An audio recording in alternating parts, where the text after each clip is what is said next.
During a conversation with my doctor, she found out that I'm an artist.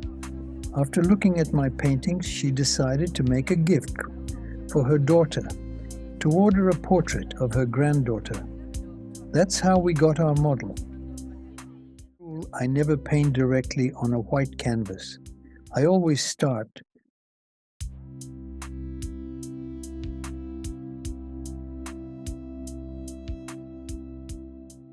Here I'm showing how I usually prime my canvases.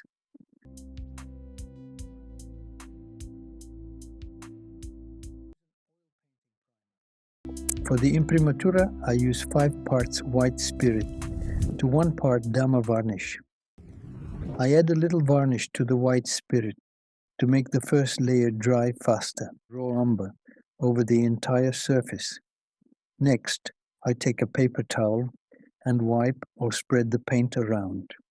We solve 2 main tasks. 1, to create adhesion between the pigment and the surface. This ensures a strong bond for all the following layers.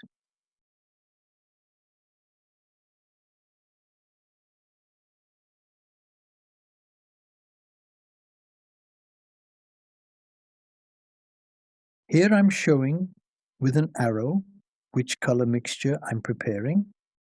I'm applying the darkest strokes. That's Van Dyke brown, never ivory black. These dark accents will serve as our reference points, carmine and a bit of white. We get a color suitable for the woven backrest of the chair.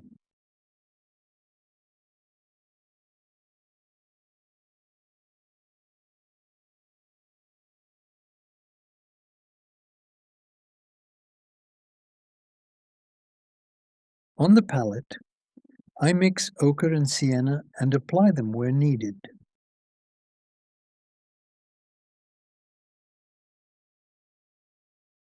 We move on, ochre with white.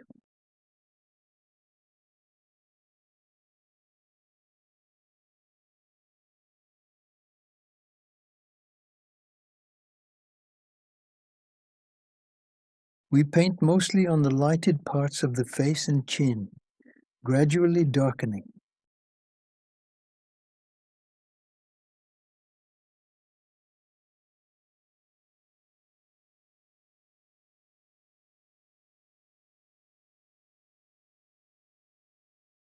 Here, using examples from classical painters, we can see how to properly soften the transition between the forehead and the hairline.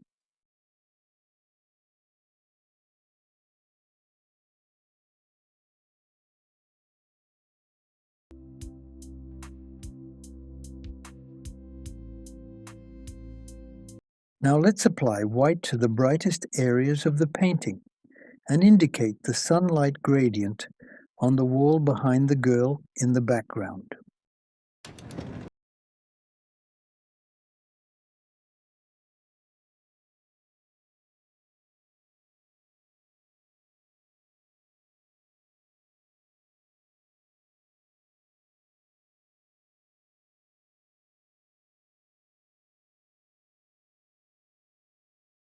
On the arm, we also add a gentle reflected light. It comes from the tabletop where the sheet of paper lies.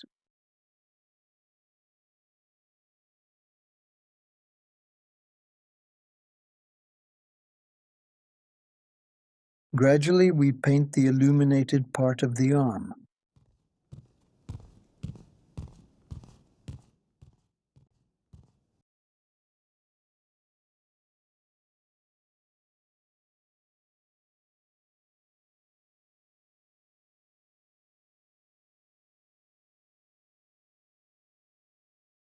We still blur it a little, otherwise it would draw too much attention and distract from the girl's face.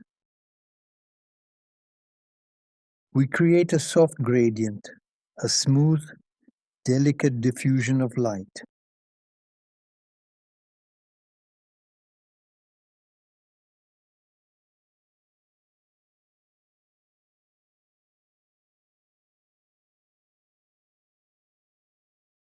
This part is tricky. The midtones on the forehead are almost as strong as the reflected light.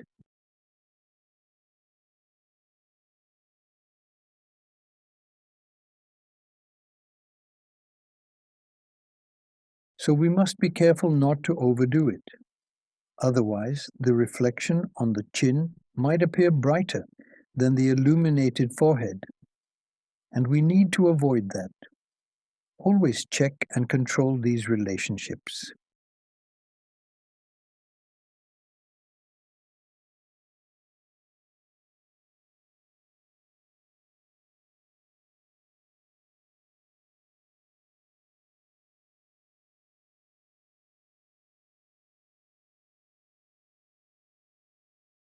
So now I've placed the highlight. It needs to be defined slightly because the brightest areas are on the forehead and the nose. On the reference, there are shadows from the hair, but I decide not to paint them. They feel too accidental.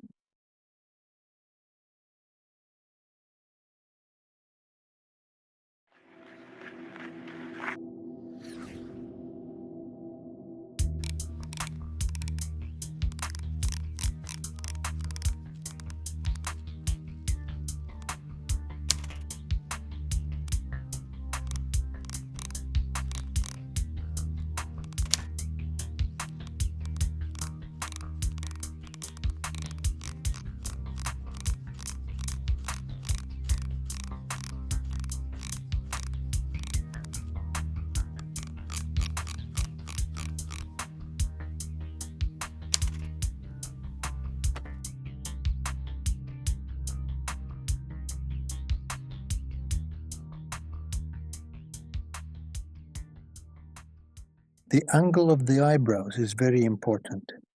Emotions are always revealed there. The way a person moves their brows says a lot.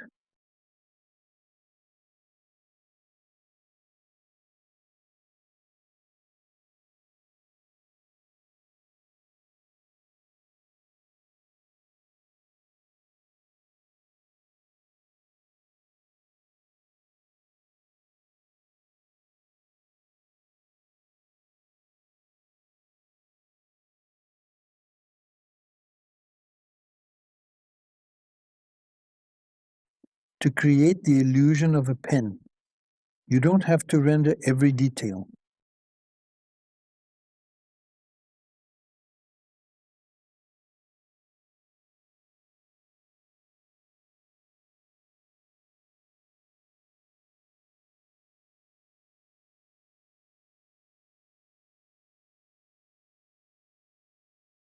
You could push it further, but this is enough. The object plays an important role. And to make sure the white sheet of paper wasn't just plain white, I decided to add a bit of color.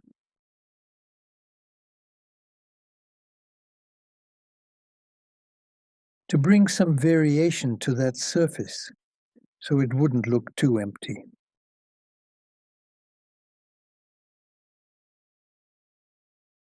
I also refined the sunlight in the background. Those little sunspots and reflections, they give the picture a sense of festivity. At this moment, I took a bit of carmine and decided to sign the painting. For some reason, I thought I was done. But usually, after signing, you let the painting rest for a while, and then you take it out again, apply some retouch varnish, and start thinking, let me just fix this one little thing. With a clean palette, I start again, adjusting the drawing to settle it back in place. I muted the bright spots, softened the reflection under the face so it wouldn't compete with the highlights on the forehead and nose.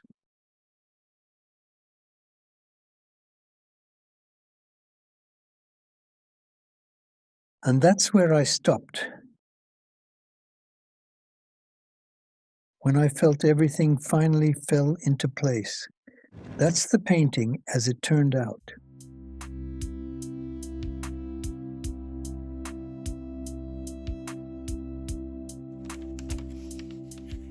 Here you can see that the painting has dried out, become matte in certain areas. That's why we need to apply varnish. I believe every painting should be varnished. It protects the paint layer and also enhances the appearance of the artwork. I always use a satin varnish. Here I've applied the varnish, and you can see the result.